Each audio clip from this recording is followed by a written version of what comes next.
Hi everyone. This video 21, what type of reorganisation is the Anthropocene going to bring to society and how can we help with it? This video is made following the publication of my second book on how we can follow the world order which evolved out of history in terms of the living present. I wrote it because in developing this YouTube channel I acquired a whole load of ideas on observing, responding to and moving with the changing situation with the knowledge of how it evolved out of history I got from writing the first book. So it is the sequel to Postmodernity and the Creation of the Anthropocene, and its title is The Anthropocene, a handbook for moving into the new age. It contains additional material which clarifies the point made in this channel. Yet I'm still continuing with this spoken version as it gives me the ability to comment on how the situation is evolving further. And it helps me to understand the world in terms of the present as time goes by. In a few years, there should be another book to summarise the way events have occurred since and look deeper into where things are going. This video was made by going around and observing people's attitudes towards the Anthropocene to see how I can continue this channel and what I've found out about how the situation continues in a way that's still happening in terms of the evolving patterns we've seen emerge from history. In this sense, society changes as time goes by, connected through geopolitics to the big picture. Each society interprets events in their own way. In the last video, I said that I'll be looking at what action is being taken about the implications of the Anthropocene, as we can see the current situation as having developed from what has gone before, new ideas appearing to address new issues. What it seems like now is that we've entered a new phase. As the length of time between phases gets shorter, the closer we get to living in a state of perpetual paradigm shift. It is something which has possessed across societies and nations. Governments still have the task of coping with the structure of the present situation. In the last few weeks, the US Biden administration authorized the use of long-range missiles against Russia in the opening round of this new phase of the conflict. So let's talk about the reality of the situation here. It seems to some people the Anthropocene is not an issue at all. It is for them just to bring the world through into another day. In this sense, we will not notice many of the changes it brings, as it's become commonplace to simply update procedures, something we can recognize as related to the introduction of computers into the world of resource management. Only by making it more of an issue will people get their voice heard on issues like social inequality and the environment, due to the way in which it is very easy to dispute the idea of where we are in terms of the evolution of humanity as a whole. The Anthropocene is the proof that we're at a particular point in time, that certain things are possible which were not there previously. But then we still have the superpowers which have been there since the start of the postmodern age, after World War II, and all that implies. We can see from the fact that the problem of terrorism emerged even after the end of the Cold War means it was all too easy to have dismissed the problem of the world order, and now the problem is turning into another new age, meaning what should be a celebration of humanity has become a question over our intelligence. People are simply seeing one world that we have today as an extension of the one we had before, meaning that the Anthropocene looks set to be just the same as the Holocene in many senses, with a rich, educated class of people ruling over a relatively uneducated poor. It is just that we have pushed the boundaries forward in terms of what we define as poverty. Yet it is true that people can simply ignore the whole idea of recognizable periods, as it is all one continuum, right? There is no alternative universe competing with ours in terms of our present time, but there are alternative directions which people want to go in. And if we do not understand how human societies have evolved over time, then we do not understand each other's point of view, so we cannot reason with each other. Therefore, we cannot hold important positions in society. In other words, the final nations, the multipolar framework of nations we have now, will just be another period of the Holocene, which we can understand as the end of postmodernity until educated people can work out how to educate everybody. Yet there is a significant amount of people living with Anthropocene values, universal justice, healthcare, and human rights. So what needs to occur? It is just a case of waving a carrot in front of their nose, or do these wars serve a purpose in getting people to realize why we need to understand each other? However, some of us preoccupied with our own issues, or just plain ignorant. We have paradise in one place, genocide in another. Is this how we want to be remembered, as the ancestors of those who came after us? or will we be the ones that took action? It is no longer the case that only the people who are higher up in society need to do this, as we all need to deal with the reality of multicultural society on an everyday basis. Is it just that I can say this from the point of view of being in the UK, one of the world's most developed countries, which has had a hand in shaping the direction of the world order itself? While many people from Palestine, for example, will be talking of the world order today as a giant disaster, perhaps there is just a timescale for everything, which is what religious people who believe in the divine plan say. So is it just the dialectical fashion of the time and place which causes people to behave in a certain way, or is there a purpose behind it each and everyone's lives, as we all play a role, being those people which make up the world order itself? It would seem progress always comes from the places with the ability to create it, and this is just the part of the world where it's been possible to bring this research to the public. There are rules which exist now which did not back in, for example, the time of ancient Rome, and still many developments have occurred which suggest we should have more free will now than the people of the past. Yet while some places have peace, they have more freedom, but then it's considered to be abnormal to think about the world's problems. It was William Shakespeare, as far back as the Middle Ages, in fact, who said, "There are tides in the affairs of humanity," and so it seems that we've had an understanding of the world order for many centuries, yet we still seem to have problems built into the way it evolves. Some people will consider to deliberately continue to live in ignorance, believing it is because it is their social function, as their upper classes will start to see them as a threat to authority if they start to gain certain ideas or to understand certain concepts. But there's a lot of merchants and other classes of people who've realized the advantage of knowing about how the world evolves over time, because they know where to put their money and where to put their labor.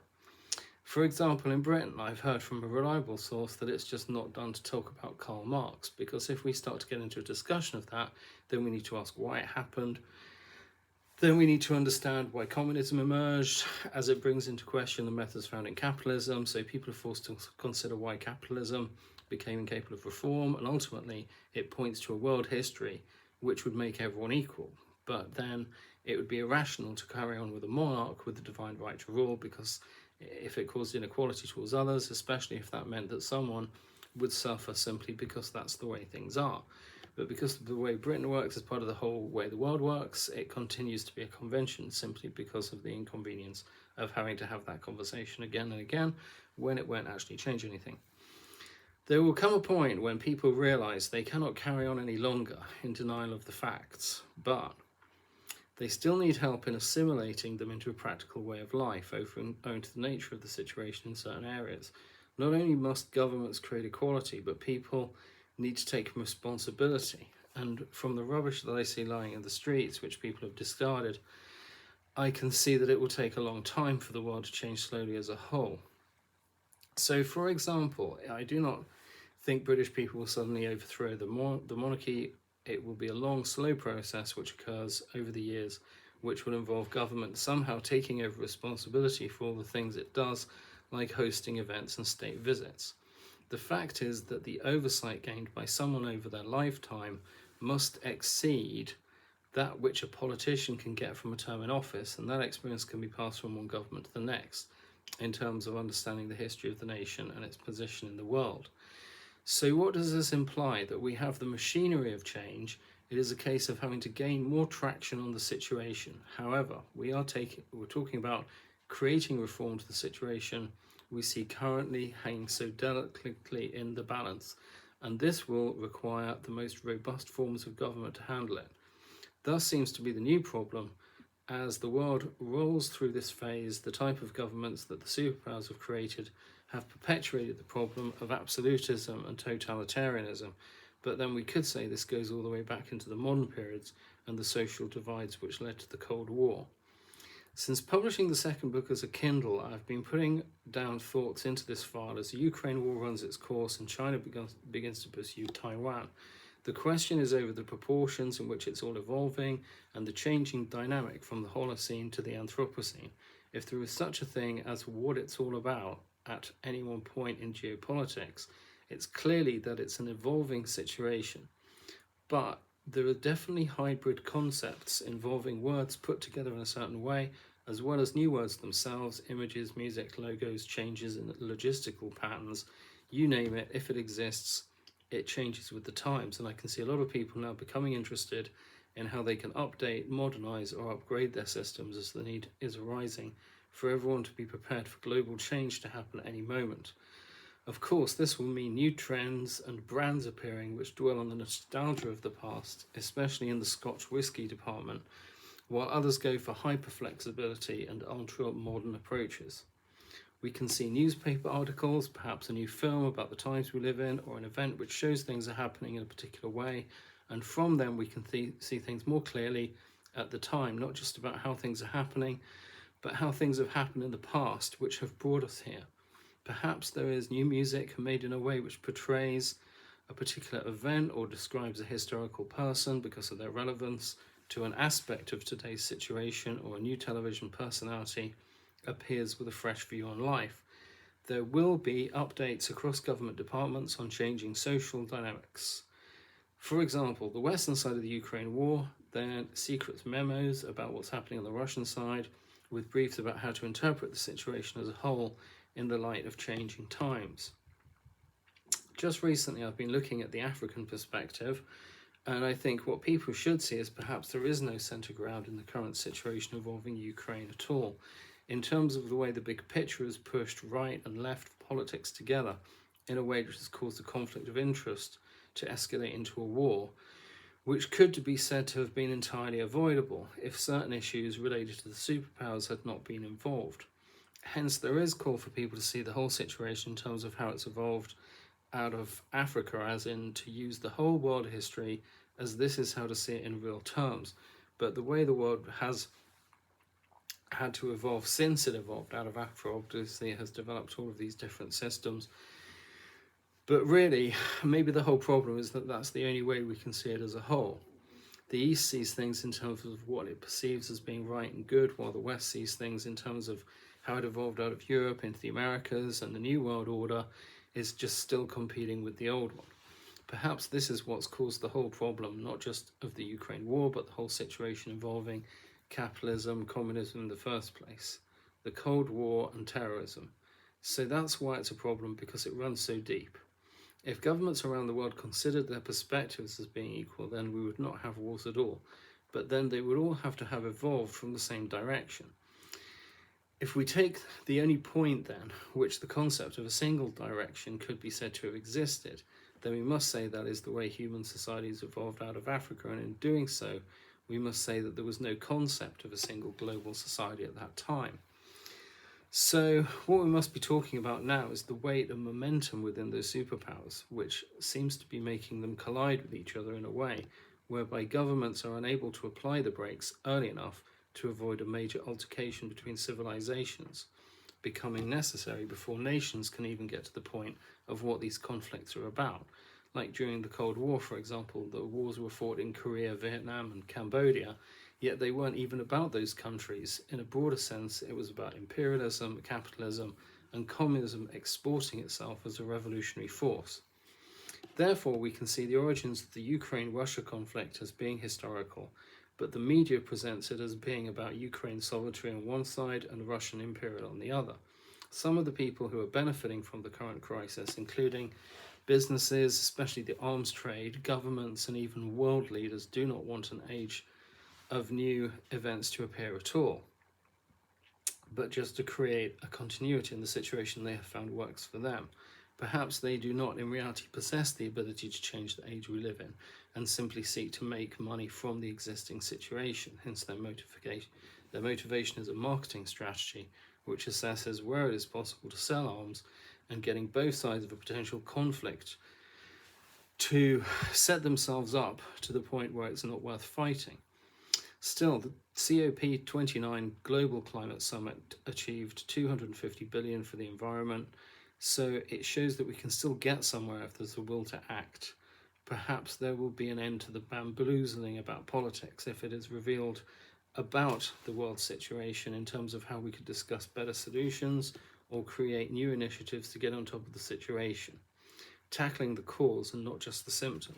My guess is that the overarching principle for the whole of geopolitics at the moment is just for the sprawling metropolis to be making a profit by 2050 or so, while allowing the UN to advise on how to improve systems like healthcare, access to clean water, number of people online out of poverty or in education over time.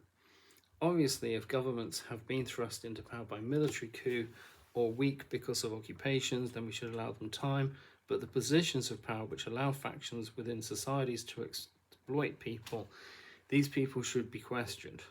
Yet, we must remember it is not the many versus the one. We are all humans who can listen to reason, so have faith that things will change. I have suggested in the past that maybe the problem is that we're heading into the Anthropocene with the same problem as the Holocene, in the sense that people simply accept whatever's happening and just try to fit in. However, the way times are changing is making individuals more independent, and once they see the light at the end of the tunnel, I guess they will veer towards it. Hence, it is just a case of how we interpret events and adapt, as governments are always one step ahead when it comes to planning, and robust measures are already in place to make sure people do not question too much, including privacy laws to protect government officials. One problem is that it only tends to be government officials who can question each other, and journalists are often prevented from doing their job if it doesn't suit people in power. So I think there's a big tendency for people to make their money and try to escape from society while knowing the truth about how it works, but not actually be able to say it out loud, hence creating a kind of exodus from the problem. But then what are they to do? Lose their job in the process? However, people then lose their sense of purpose in life after retirement, so perhaps there is an optimum time for philanthropic deeds after they have cashed out.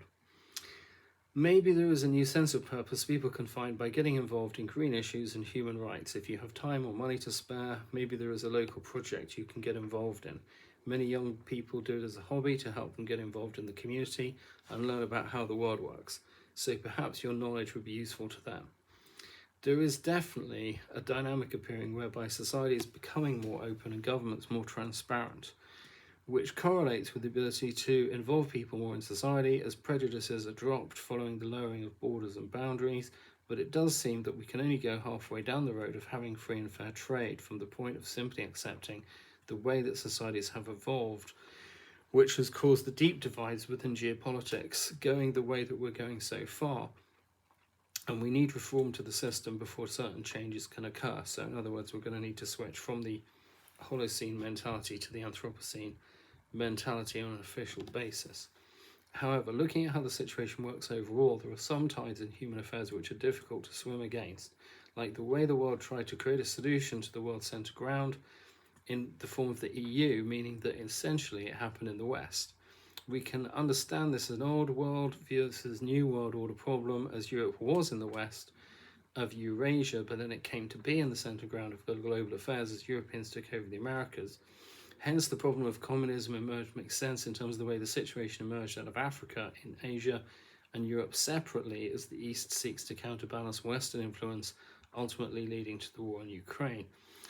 We can talk about it being about the human rights of people, but really it's about the relationship between nations.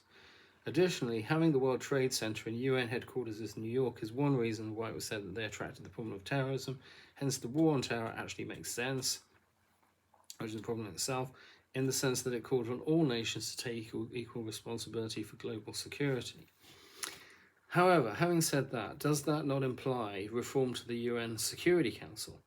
Perhaps the war in Ukraine represents the fact that only a limited amount of reform could be achieved in the last few years since the end of the Cold War. So, yet the world carries on as if it had been achieved. Maybe this is the implications of most people not understanding how the world works. Owing to the complexity of the issue and the way it's been managed over time, all most people need to know is how the situation works for them in terms of the country they're in. However, this does not mean they should only be doing this, as surely this is the bare minimum. Additionally, it must be a mistake to take for granted that our world will be managed by other people who know what is happening when we don't, in a way that is beneficial to us as much as it is to them, yet we may understand how things work in a certain way. For example, it appears that the US President Joe Biden has recently accelerated the process by which the Ukraine war is being fought, bearing in mind the process by which it's managed.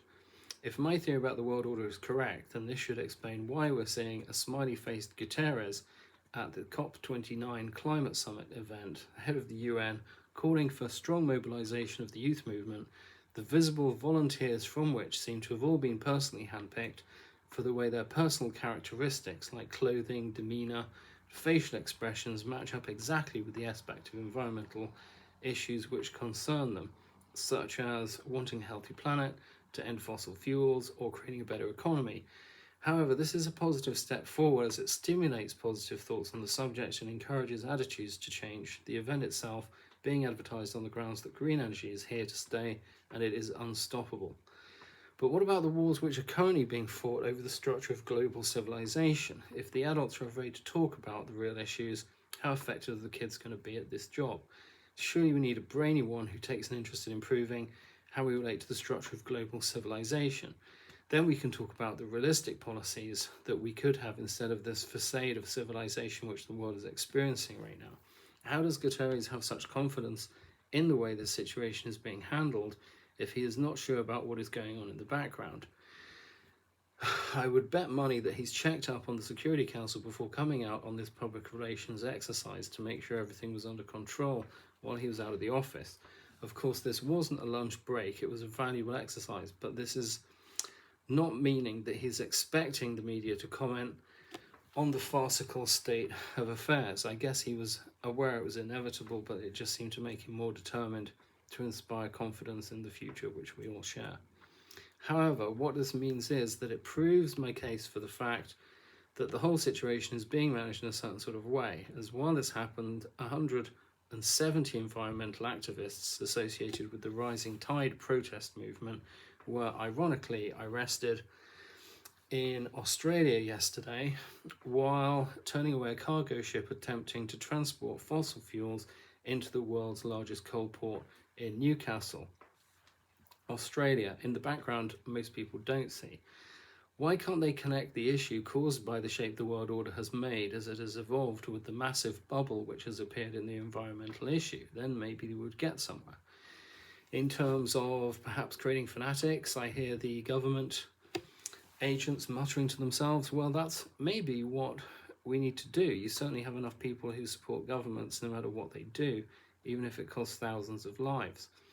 Oh, but then it's because of world order related incidents which most people couldn't possibly understand, whether it's destroying our economy so they can build a better one, which makes them more profit, or buying into green energy to save fossil fuels as resourcing for later, while making more CO2 in the process.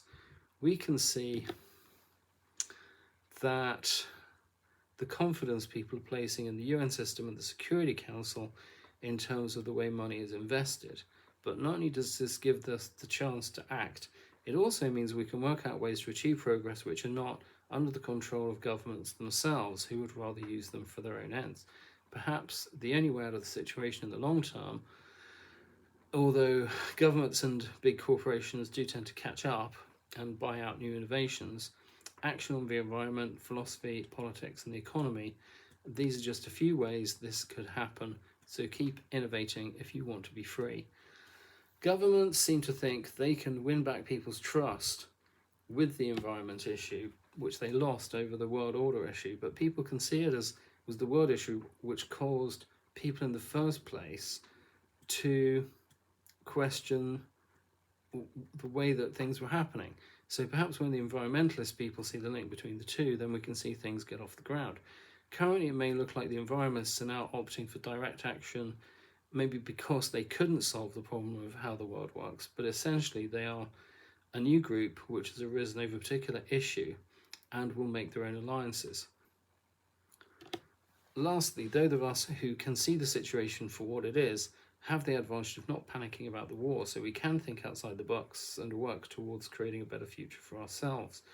This means we do not necessarily have to accept the one which would be otherwise given to us by society as a reward for our compliance.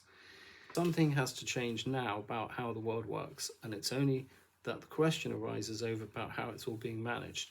Fundamentally, we can no longer regard the reality of the situation as being the Western capitalist world economy and its antithesis, which we find in communism, as it was during the Cold War. Now, there's been more of a shift towards seeing the situation as it really happened, and that means the real history of the world as it's evolved as a whole. Because if we question where the European world economy came from, then we see it happened because the Europeans took over the Americas. And the New World Order is created to destabilize the old. But if we go back further, we find it was the Mongols occupying present-day Russia and the creation of the Ottoman Empire in Turkey, which blocked the land trade routes into Asia for the Europeans, which sent them out onto the high seas to create trade routes, by which they rediscovered the Americas in the first place. So where do we put the blame? As the whole East-West relationship evolved out of empires and religions which bore no relationship to each other, operating blindly in ancient times. So the first question is, what's going to happen when people start to find out? Currently, what we're talking about is a world which prevents people from joining the dots by virtue of the way it works, because of the way it's evolved. But if this changed, we could create reform to the Security Council and equality for people within nations. But how can one happen without the other? It's the great paradox of our time. Then we can address the environmental issue. Because people always do what is in their interests, while it's not been in their interest to realise for a very long time, well, it's been a sort of unspoken code to talk about how the world works using metaphor since the myths of ancient times, to know but not really say anything, to create secret cabals and elite societies, as we must conspire to create change and profits while not being accused of trying to seize power from legitimate governments, while the face of the political regime speaks to people of our time in particular language, using primetime entertainers so everybody can be happy with the level they exist on. But now, with increasing social equality, and especially with the internet, the boundaries between social classes are being dissolved like never before, and also in a never to return way. Although governments can talk about a return to this or that system or whatever pleases them, many people are saying that society they used to know also has fallen apart. But this is all characteristic of the ultimate paradigm shift towards the state of continual change we're witnessing now. All that is solid melts into thin air. This is what happens at the end of postmodernity, but it doesn't have to be the end of the world.